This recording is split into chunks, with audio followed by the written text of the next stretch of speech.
मर्यादा पुरुषोत्तम श्री राम, हम उनको अपना भगवान मानते हैं, आदर्श मानते हैं। वो थे ही मर्यादा पुरुषोत्तम, जिन्होंने जन्म से लेकर कोई मृत्यु तक कोई पाप नहीं किया। वो है राम। राम के हृदय में सबके लिए प्यार है, सबके लिए करुणा है, समर्पण है राष्ट्र के प्रति, सेवा भावना है गुरुओं के, माता पिता के प्रति, बड़ों के प्रति। राम तो शत्रु से भी शत्रुता नहीं करते, उनका विरोध तो केवल बुराइयों से है। ऐसे श्री राम पर हमारे आज के राम भक्त अनजाने में कितने पाप लगा देते हैं। कभी सोचा है आप? अहिल्याबाई को एक पत्थर माना है हमारे तथाकथित राम भक्तों ने। वो पत्थर नहीं थी, पत्थर जैसी हो गई थी, क्योंकि पतिता हमारे समाज में अब अस्पृश्य मानी जाती थी, अछूत मानी जाती थी, उसका दर्शन भी पाप माना जाता था। पतिता उसे कहते थे जो व्यभिचारिणी होती थी, अपने पति के अलावा किसी पर पुरुष से संबंध रखती थी। उसको गांव से, घर से निकाल दिया जाता था और एक निर्जन स्थान में उसको रखा जाता था। क्योंकि एक उत्सव में, वो कथा आपने सुनी ही होगी, इंद्र को भी बुलाया गया था और गौतम ऋषि की पत्नी अहिल्याबाई जो बहुत सुंदर थी, उस इंद्र का उन पर मन आ गया और रात्रि में वो गौतम का वेश बना करके एक उनके कक्ष में चला गया और उनसे दुराचार करने का प्रयत्न करने लगा। इतने में गौतम ऋषि लौट आए तो वो धीरे से दरवाजा खोल करके निकल गया और ये बात पूरे आश्रम को पता लग गई।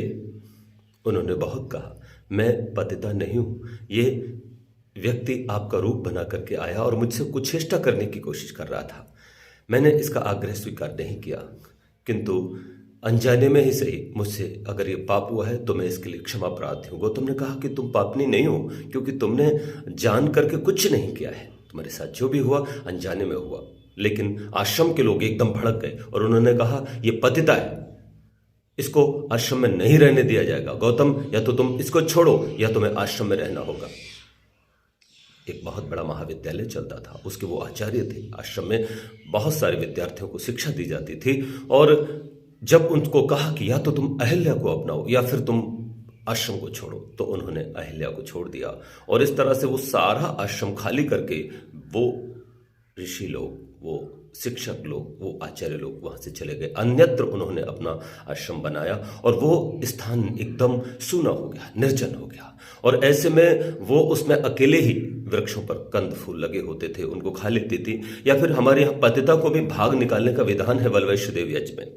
उसमें चींटी को, कौवा को और ये जो कुत्ता है, कुत्ते को, चांडाल को और पतिता को 5 भाग निकालने का, 6 भाग निकालने का विधान है।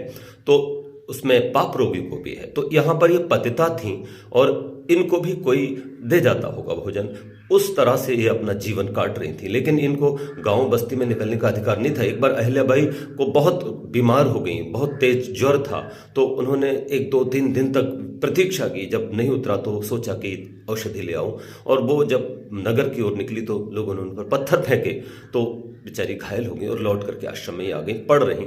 और इस तरह जैसे तैसे अपनी कुछ औषधियां लेकर के वो ठीक हुई होंगी। लेकिन उनका जीवन सबसे अलग, सूना, विरजन स्थान और एक कोने में पड़ी हुई वो अपना समय व्यतीत करती थी। और ऐसा करते करते उन्हें लगभग 20 वर्ष से ज्यादा समय हो गया। एक कोने में दुबकी बैठी हुई, पत्थर बनी हुई। ऐसे में श्री राम और लक्ष्मण को जब पता लगता है विश्वामित्र जी के द्वारा, तब राम वहां पर पहुंचते हैं और लक्ष्मण को तो बहुत क्रोध आता है। उसका मन करता है कि मैं इंद्र की गर्दन काट दूं। और गौतम ऋषि को भी वो उल्टा पुल्टा बोलते हैं कि क्यों उन्होंने छोड़ा अपनी ऐसी सती नारी को, ऐसी देवी। और राम ने कहा, मैं जाकर के उनका सम्मान करूंगा। और ऐसी पतिता के आश्रम में जब श्री राम जाने लगे तो लोग कौतूहल से देखने लगे, क्या हो रहा है? एक पतिता के आश्रम में श्री राम जा रहे हैं, राजा दशरथ के, सम्राट के पुत्र जा रहे हैं। तो धीरे धीरे पीछे पीछे डर डर के लोग उनके पीछे गए। राजा जनक के चूंकि राज्य की सीमाएं थी, इसलिए वो भी, बहुत सारे लोग कौतूहल से उनके पीछे पीछे गए। बहुत सारे सिपाही गए, बहुत सारे गांव के लोग गए, नगर के लोग गए। राम ने जाकर के माता सीता को देखा, धीरे से उन्होंने अपना सर उठाया। कितने दिनों बाद उन्होंने अपने सामने एक मनुष्य को देखा था।